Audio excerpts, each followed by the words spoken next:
Hi guys, welcome back to my channel. So I would like to talk about one of my commenters. I don't know, I've watched Claire hit the front of enemy Zerg like a beast, and most of the time before anyone can support. I'd say it's a mark of honor to get that sort of targeting because she's like a beast jumping in front of the Zerg in a tank build. Yeah, I don't know if I can call that an honor, to be honest with you, but I know what you're saying. So here she is. What's her name? Okay, so here's our friend over here. Now he's gonna go in Earth mode, as you can see. He's gonna go in Earth mode because he knows that he's gonna try to, like to act like he can take all of us by himself, but he needs some protection, right? And he also have regen and protection, as you can see. And I think he switched to wait a second. Now he switched to water, and he has soothing mist. Do you know why he has soothing mist? I'll show you. So this is what I think this is his build. In order to get soothing mist, you actually need to have the spec, right? The other spec I think he has is arcane, and this is what I'm just assuming this is what he's taking. He's also using sword and scepter, right? And he's using this guy over here and this guy over here, all right? And this is the build I think he's using. I think because you saw super speed, right? So he must be using that. He also will use stone resonance, and I saw him using this, I believe. If I recall. So I think this is what he's using with this as well. He has the signet, and he's using magnetic wave, right? So if you look over here, he has soothing mist. So this is if you have soothing mist, and if you use soothing power, you're gonna have a lot of healing, right? Plus you have also invigorating strike. So when you dodge roll, you gain barrier. So if I dodge roll, I gain barrier. So if I have no vigor, then I get this guy. I get more barrier. If I use this guy, get more barrier. If I use this guy, even more barrier. This is insanely a lot of barrier. This is what he used, by the way. He would use that in deep when he's in deep trouble, like right now. I think, yeah, there you go. See, he used it right there, and he's using also. So he's using this one, magnetic wave. There you go. He's using magnetic wave. Since he have this spec up, and if he takes this guy, so look at all the heal. Well, this is the healing you have in open world, but in World v World you would have a lot of healing. You understand? Plus he's using this and everything else in between. Of course, does he have regen? He has regen as well. So and he has dodge roll, and he has also his ultimate. If he has his ultimate, he also get barrier. And if you look over here, it says if you use wait, does he use Weaver? No, he's not. I think it's on cooldown. But if you use Weaver and he goes in water mode, you get 20% more boons duration, 20% more healing increase to others. If he goes in Earth, he will get woven Earth, which gets minus 20% incoming damage. And this is 20-second. This lasts for 20-second, by the way. So this is a lifesaver, just to let you guys know. So basically now he goes to air. And see, look at his health. Did you see what he did? Like, I'm gonna show you again what he did. Like, let's go back over here. So basically, he jumps in the crowd. You know, he's by himself. But look who's behind. All his friends are behind.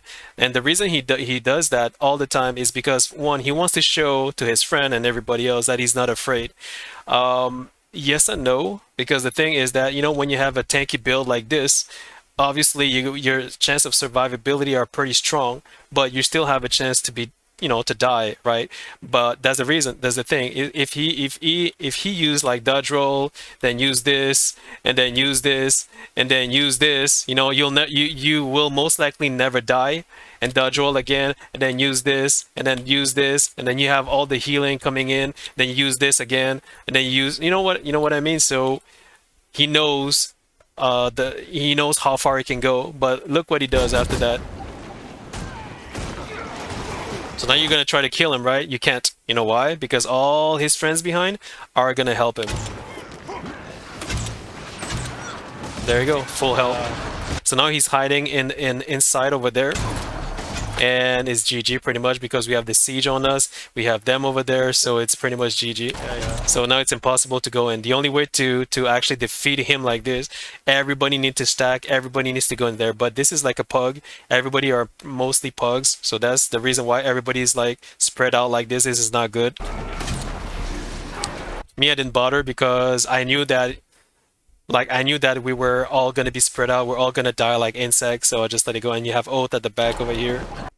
You know, when you say I've just watched Claire hit the front of the enemy Zerg just like a beast, and most of the time before anyone can support, that's because she knows she can do it for a certain amount of time until she's out of CC'd, out of defense, out of healing, and then when she's out of everything, she's gonna turn back and hide in the Zerg behind. But that doesn't mean that she's a beast. It means that she knows that she can have a window of time to prove that she's not afraid. But it's not that she's not afraid, it's because she has a tanky build and a lot of dodge roll and a lot of barriers. Look how much barriers. I can use this twice, by the way. This is a freaking lifesaver. Look at this. Look at all the barrier. Look at that. Look at that. Evade. This is evade and super speed. It's not that she's a beast. It's just that her class and her build allows her to survive longer. Anyway, so I've talked enough, so I hope you understand. Thanks for watching. Thanks for commenting, by the way. And thanks for being a great follower. And I hope that you improve your gameplay in anything you do, because I know you're trying to improve your gameplay as a I think you're playing... no, I think you're playing a Scrapper, yeah. You're playing Scrapper, you're playing Soul Beast, you're trying your best to improve. Here's the advice of a 20 years PvP player, alright? So you can take advice from me, or you can take advice from this guy over here. It's up to you, but here's my advice. Don't gank. Don't gank. 1v1. Don't be afraid to die. You will die eventually. Don't be afraid to die. Rule number 3 for PvP. Expect to lose in order to learn. That's my rule number 3. Well, there's rule number 1, which you're already aware. The build, you need to have the proper build. Rule number 2, Art of War. Know your enemy. You know, try to anticipate their move. If you don't know how to anticipate the move, play their class and learn about it the best that you can.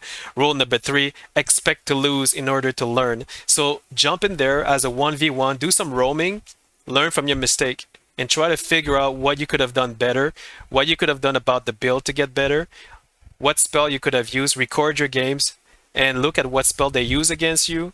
Look at the spell you use. Did you dodge roll at the same time? Is there some opportunity that you could have gotten in order to improve yourself at that moment? That's how I got better. I've been PvPing for 20 years.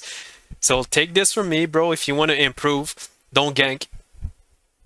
I mean, if you want to Zerg, you know, it's okay, Zerg, but don't do what he does. Don't like bring few of your friends to gank one person like this and then flex your muscle. Don't do that. If you do that, you'll never improve. I'll tell you right now, you'll never improve, and this is what's going to happen to you.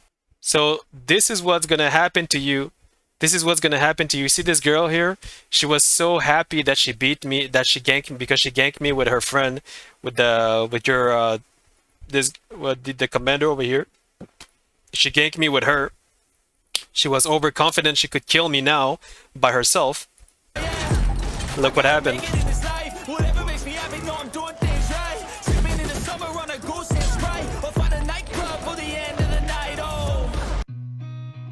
So what happened there? What happened there? Exactly. She was overconfident because somebody taught her how to gank and not how to 1v1. Because ganking is one thing, 1v1ing is one thing, is another thing. So it's up to you who you want to follow, buddy. I'm not going to restrain you or anything. So I hope you've learned something, and thanks for commenting again. And thanks to everybody else who watched this video. Yeah, thanks for watching. See you in my next video. Cheers.